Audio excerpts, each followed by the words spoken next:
Wisconsin versus Minnesota. Wisconsin pulls away in this one barely. Minnesota had like 3 shots there at the end of the game. They had a free throw. The crazy missed dunk, put back your own shot turned into a technical foul thing that happened for Wisconsin. That was a wild situation. I think it should be legal. I think, if you can hang on the rim long enough and pull yourself up and then hold one hand, grab the ball. I don't know. I think it's a skill thing, They said That's assisted. athleticism. Right. Like they said, like it was like a assisted shot or something like that. I was like, dude, that wasn't assisted. He was holding himself up with one arm. But apparently it's against the rules. So whatever. Kent, what were your Who knows? thoughts on Wisconsin's win? I mean, I was shocked that Wisconsin didn't blow them out, to be honest. Even though it was on the road, I saw the line early on this game. It was at 2.5 and 3.5 on some other books if you're a gambler. And I could not believe it was that low because I think that Wisconsin is a much better team than Minnesota. I know Minnesota's improving this year, but really shocked to see it that low. But then, hey, Vegas usually gets these things right. It ended up being a 2-point game. So I did think Wisconsin was going to run away with this. I mean, in the first half, they had that 10-point lead. You and I, JR, we talked about Mike Mitchell Jr. either last week or the week before that having to be better. He knocked down a couple threes in this game. He was more involved in this game, at least for Minnesota. But then in the second half, it was just all Elijah Hawkins. And what he did from beyond the arc was really impressive. I have tried to watch every Minnesota game this year. I can't remember another game where he's played this well, especially in just one half, but looked really good. But just too much Badgers. I mean, they are on Joe Lunardi's bracket that he put out today. They are a 2 seed. And I've been campaigning that I think that they could still get as high as a 1 seed. I really do think they can still with the rest of the season to go. They're just too balanced. They have too many guys that can do it on any given night. They had 9 guys that scored in this game, which is crazy.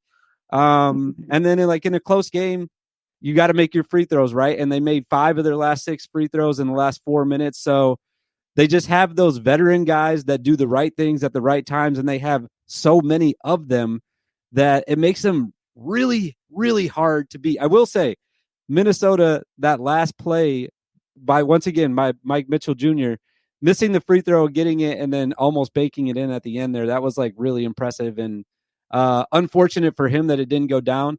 I want to know from you guys too. What do you guys think about them fouling up 3 there at the end? Go ahead, Lee. I look at it as a game by game. When Maryland's up by 3, I think they should foul, But then when I'm down 3, I'm like, man, that's a loser move to foul when you're up 3. So that's on a case by case basis for me. So I'll see what JR's got to say on it. It almost bit them though this game for Wisconsin. Yeah. Like they almost blew it because of that, which it usually to me it seems like it always works. That's the first time I can remember. I mean, I'm sure it's not worked before, but like usually when a guy tries to miss a free throw and then his team get the rebound or he get the rebound, it almost never happens. So to see it come that close was pretty crazy, actually. There was a guy who he missed the free throw on purpose, but like the ref, what was it? It was a Big Ten team like a week or 2 ago. I think Rutgers. They called a lane violation. Yeah, he threw it perfectly. Yeah. And then they called a lane violation on him. His foot was nowhere near over the free throw line, and then it hit the rim, came back to him, and then literally nobody was paying attention. No, I think it's smart. I hate it. I'm with Lee, where it's like, if my team does it, I'm like, good job, guys. Yeah. Strong work. Right. Yeah. But then when like somebody does it to me, I'm like, Bush League, come on, play with some pride, but that's all you can really do because there is literally like no defense for it. The only thing you can do is make your first free throw, which like, you might not even do that, right. And then miss your next one on purpose and don't get a lane violation. So, no, I think it's an overpowered move. For me, it's like the QB sneak in football right now. Or if you just need a yard, just go out there and, get a fullback behind your quarterback and let them push them through the line. Because at the end of the day, it's so hard to accomplish. And yes, it almost did bite Wisconsin in the butt, but I mean, it didn't because it doesn't normally do that. So. Yeah. Well, going back to the Rutgers lane violation, does anything shock you now as bad as Big Ten referees are? I mean, I don't watch a whole lot of, but I mean, they are just atrocious. I mean, terrible. So that doesn't actually shock me that they called that. The only positivity I get is like I watch another Big Ten game and I'm like, yes, they're terrible for you too. Yeah, Like, yeah, thank you. yeah. It's Right. not just my team. If I, I pull my hair out for every game that I watch a little bit. Lee, what were your thoughts on the game? Just like Kent said, I mean, Wisconsin's so well balanced, and they've got that the seniority, I guess you would say, to kind of know how to finish those games. And Minnesota, like you said, they're very much improved this year from last, but they still kind of lack that go-to guy. I would say Dawson Garcia could be that guy, but he scores 31 game and then he'll come out and score 5 or 6 the next. So they kind of just lack that go-to guy when they need a bucket. I haven't watched a whole lot of Wisconsin. I didn't catch much of this game, but they're good. I mean, they're probably the one or two teams in the Big Ten that could probably really challenge Purdue for a regular season championship and or the conference or the tournament championship. So very impressed by what I've seen with Wisconsin. I don't think Minnesota is all that good, although we did lose to them. But I think Wisconsin's the far better team out of the two. Like he said, I was shocked they only won by 2. Yeah. I have 2 thoughts on this game. And one of them is very pro Wisconsin and one of them is very haterish of Wisconsin. So buckle up, Wisconsin fans, if you're listening to this. I'll start with my hater take first. My hater take is that Minnesota lost this game more than Wisconsin won this game. Minnesota went 5 for 13 from the free throw line. And I feel like they matched Wisconsin in nearly every area. They had 1 more assist than them. They had 1 less rebound than them. They had more offensive rebounds than Wisconsin. I mean, just anywhere you look at the statistics, like basically everything was the same. Minnesota shot a little bit worse from the field than Wisconsin did, but they kept up with Wisconsin this entire game. It's just they didn't make their free throws down the stretch. Dawson Garcia missed that technical free throw to give them a little bit. Was it to give them the lead or push them closer? I can't remember if it was I think it was to give them the lead. But anyway, like that was a huge free throw that you miss in that situation. That's a gimme right there. My not so hater take and, better take for Wisconsin, I guess, is like, this is what you have to do to win in the Big Ten. You come out on a sleepy Tuesday night and you're on the road in the barn against a team that has not been very good in most years, but recently they've been good this year. Give props to Minnesota, and Minnesota hit them in the mouth. They're in the second half after Wisconsin had a big lead, and Wisconsin fought back and they fought back and they fought back. And, yes, some things rolled their way, but they capitalized on all of those things rolling their way. And they were able to get the job done. And so, I've been saying for a while, Purdue's still going to win the league. I don't know. Purdue lost, to Northwestern at Northwestern. They lost at Nebraska. I'm not saying that Wisconsin's going to win the league, but I'm more confident in Wisconsin winning the league after watching a game like this where Wisconsin was not having their best night on offense, but they still managed to do what they had to do to win the game. Kent, am I crazy to think that Wisconsin might just win the conference? No, I've been saying that too. I think that I just said it on my show yesterday, I think if they split with Purdue, they're going to win it outright. I do, because everyone else on their schedule, if you go through it, I think the rest of their games are winnable, including the one that we're going to talk about at the end of the show, Michigan State. I think that that's a winnable game for them, and I think that they should win every other game.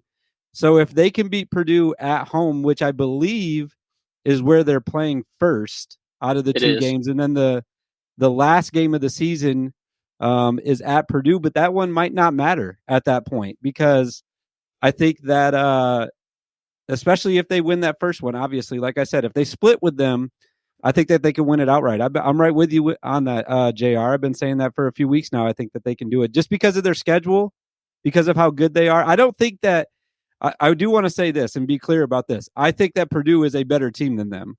I do. But they're already a game back, I believe. And then they have to play at both places still. So like I said, with the split and then the schedule that Wisconsin has, I think that they have a chance to even win out besides the one game against Purdue. I know there's a lot of games left too, but I really believe they could do it. Yeah, well, let's get Lee's take, and then we'll go look at the schedule. Lee, what's your take? Do you think Wisconsin can win the Big Ten?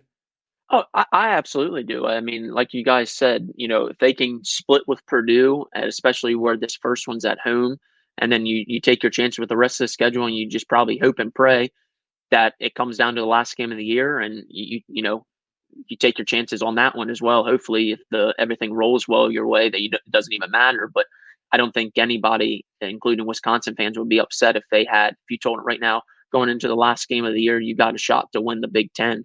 I think everybody would take that. Any fan would.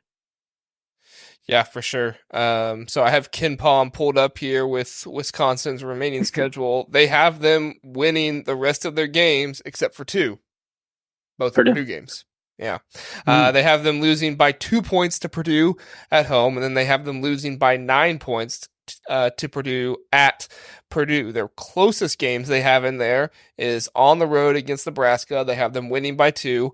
On the road against Iowa, they have them winning by 2. And then at home against Illinois, they have them winning by 2. Those are all 58. Oh, no, Nebraska's 56% chance to win. So, I mean, is Nebraska really, other than Purdue, is Nebraska at Nebraska really the toughest game left on this schedule?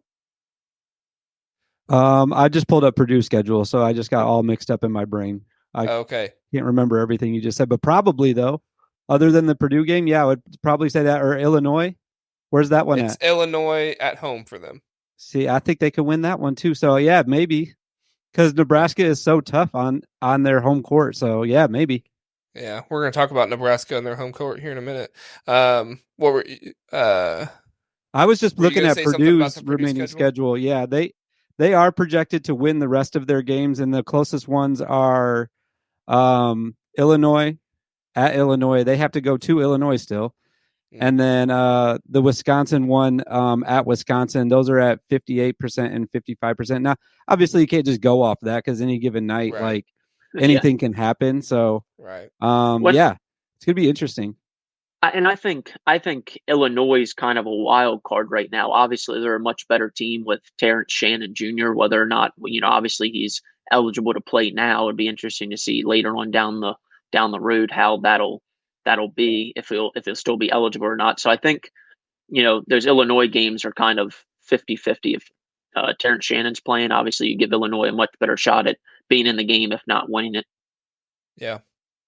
Yeah, I agree. This is gonna be crazy. It's nice that we have a race, though, right? Because I feel like at the beginning of the year, it was just like Purdue's definitely going to walk through this league, and it's like, wait a second here, we at least have something to like think about going down the stretch here, which is nice. Right. Yeah, and Illinois is at Northwestern right now, only up by 2. So, Illinois is a contender as well. But at the end of the day, like, nothing is guaranteed in the Big Ten. We're talking about all these games, and it's like, oh, well, Wisconsin only has Purdue left, and oh, Purdue only has Wisconsin left. It's like, nothing's guaranteed in this league. You can go on the road and lose to Nebraska, and ask Purdue about that. Yeah. So, crazy. All right. Listen to the Big Ten Huddle. Please do like and subscribe. We appreciate that. If this was your first time listening, we are the Big Ten Huddle. We cover all things Big Ten football and basketball. We have a long episode every Sunday, Tuesday, and Wednesday night, all at 9 o'clock. So come in, check us out, get in the chat, let us know what you're thinking. We would love to have you join us and learn more about the Big Ten.